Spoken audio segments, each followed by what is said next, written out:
Sa ngala ng Ama, ng Anak at ng Espiritu Santo. Amen.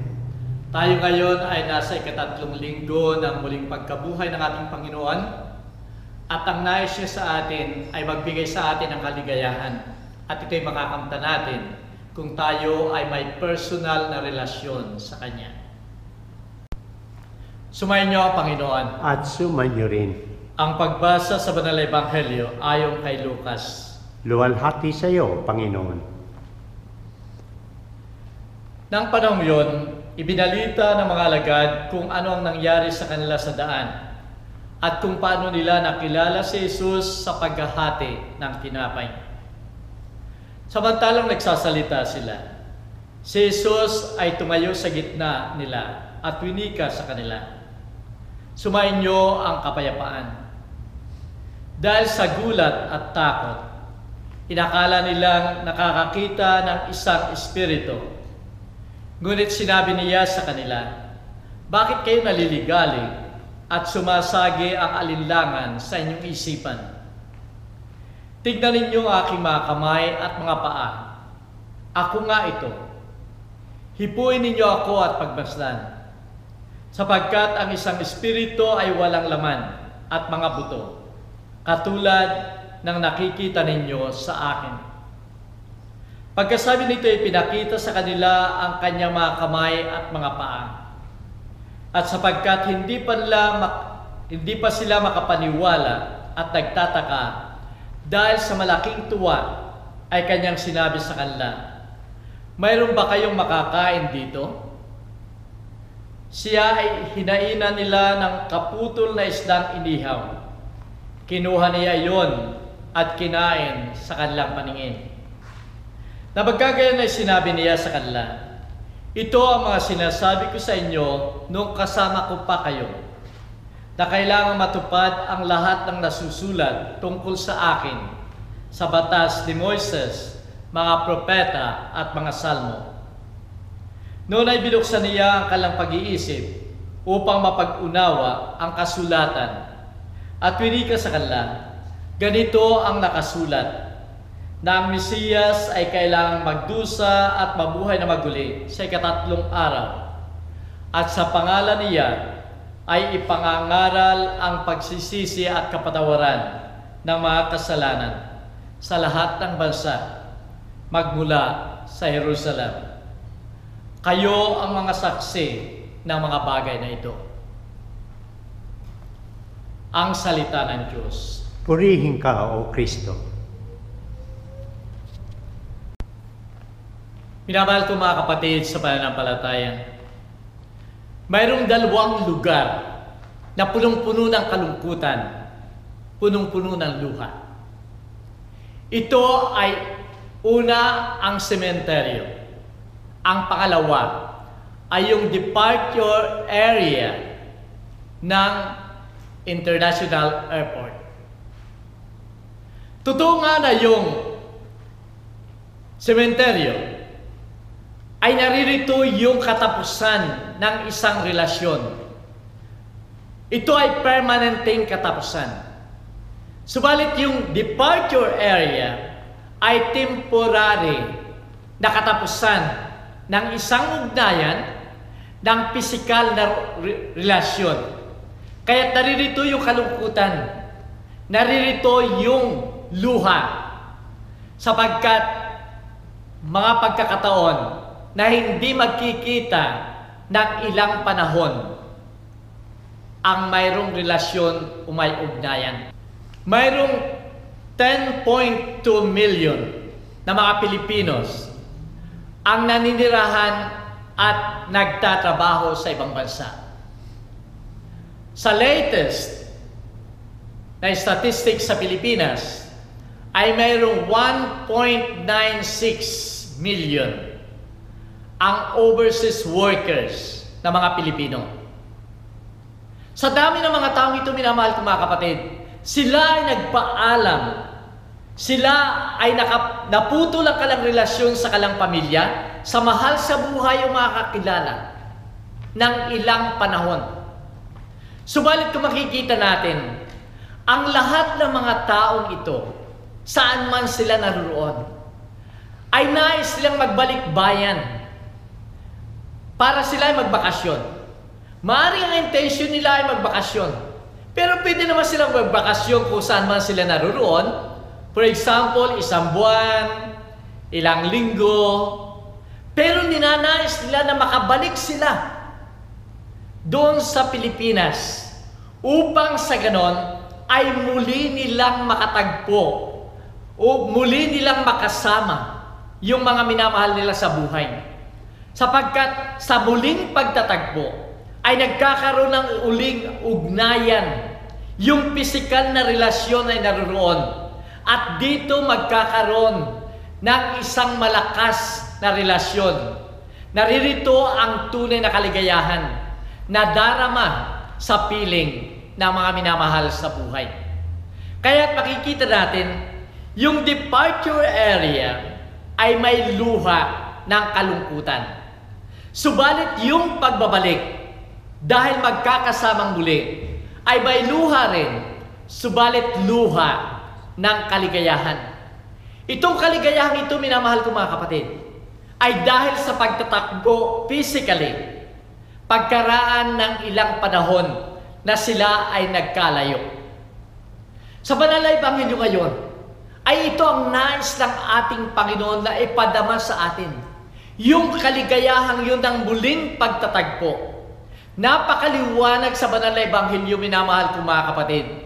Noong mga nakaraang araw, simula nung muling pagkabuhay ng ating Panginoon, ipinakita dito yung katunayan ng muling nabuhay ang ating Panginoon. Pumunta si Maria sa libingan, wala na siyang nakita, ang nakita lamang ay yung damit ng ating Panginoon. Sumunod yung mga alagad at ganun din ang nakita. At pagkatapos ay nagsalita ang isang anghel na nagsabi sa kanila, wala dito ang hinahanap ninyo, wala dito ang inyong Panginoon, siya ay muling nabuhay maguli. Pagkatapos ay binalita ng dalawang alagad na nakasama nila ang ating Panginoon sa kanilang paglalakad papunta doon sa kalang bayan sa Emmaus at pagkatapos nakilala sa paghahati ng tinapay. Subalit ang lahat ng ito para sa ibang mga alagad ay hindi kapanipaniwala, isang imagination lamang. Ang gusto ng ating Panginoon ay yung personal ngayon na relasyon. Kaya siya ay nagpakita physically.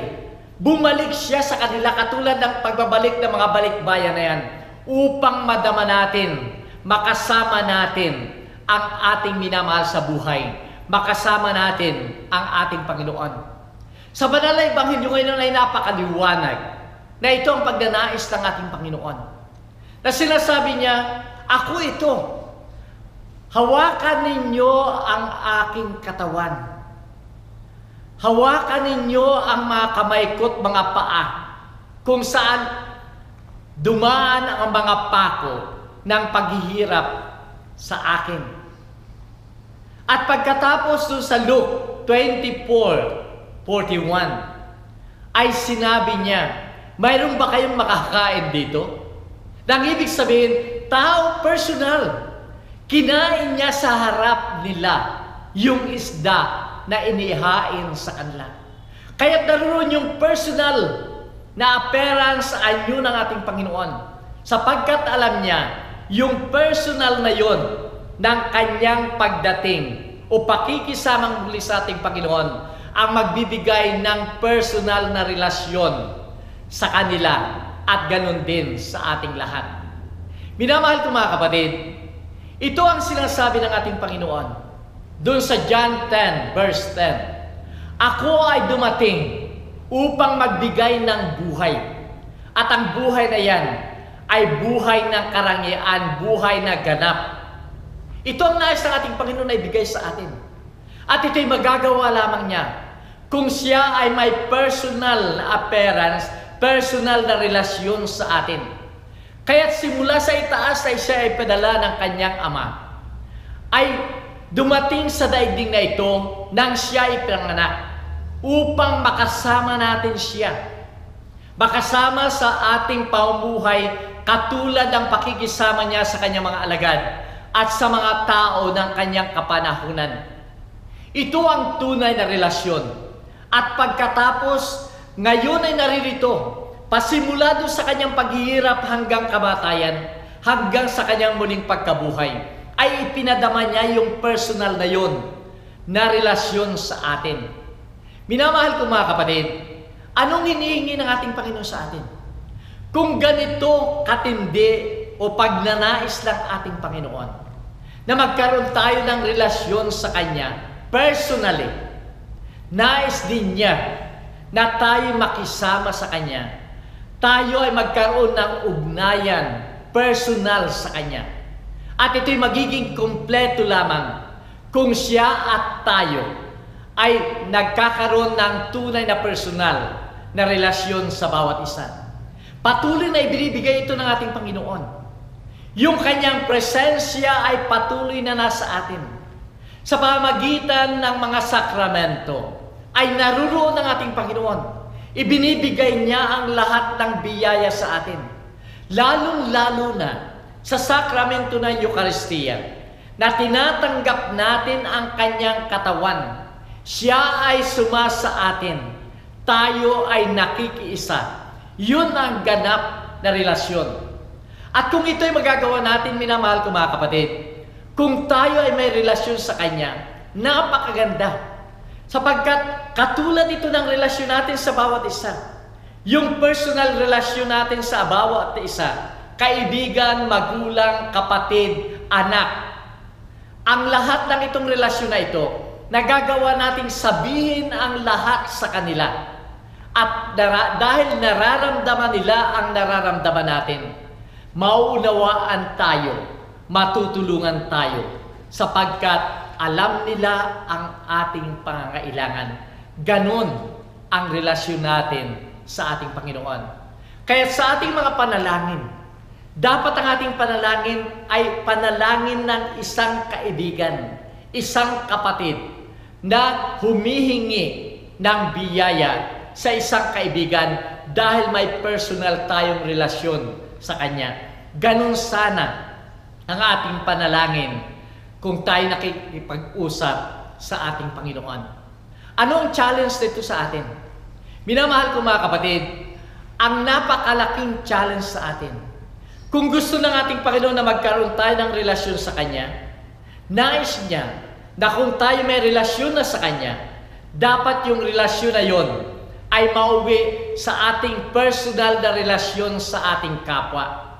Na kung paano ang relasyon ng ating Panginoon at natin sa Kanya, ganun din ang relasyon natin sa ating kapwa sa pamamagitan ng paglilingkod, sa pamamagitan ng pagmamahal, sa pamamagitan ng pagtanggap sa bawat isa. Minamahal ko mga kapatid, sa huling parte ng gospel ay binibigyan tayo ng misyon ng ating Panginoon na dapat nating ipangaral sa lahat ng bansa ang aral ng pagsisisi sa mga kasalanan at ganun din ang pagbabalik loob sa Kanya. Ito ay magagawa lang natin, sinasabi niya, kung tayo ay mga saksi niya. At ang pagsabi niya ng saksi, dahil sa ating personal na relasyon sa ating Panginoon, alam natin ang Kanyang mga aral, simula pa sa Kanyang pagsilang, sa Kanyang pangaral, sa Kanyang kamatayan, sa Kanyang muling pagkabuhay. At tayo ang mga saksi niyan. At kung ito tayo ay mga saksi niya, ang lahat ng aral na ito ay nasa ating buhay dahil kasama natin siya. At kung magagawa natin ito, magagawa natin ipangaral sa lahat ng tao ang ating Panginoon. Sapagkat ito ay nasa ating buhay. Kasama natin siya.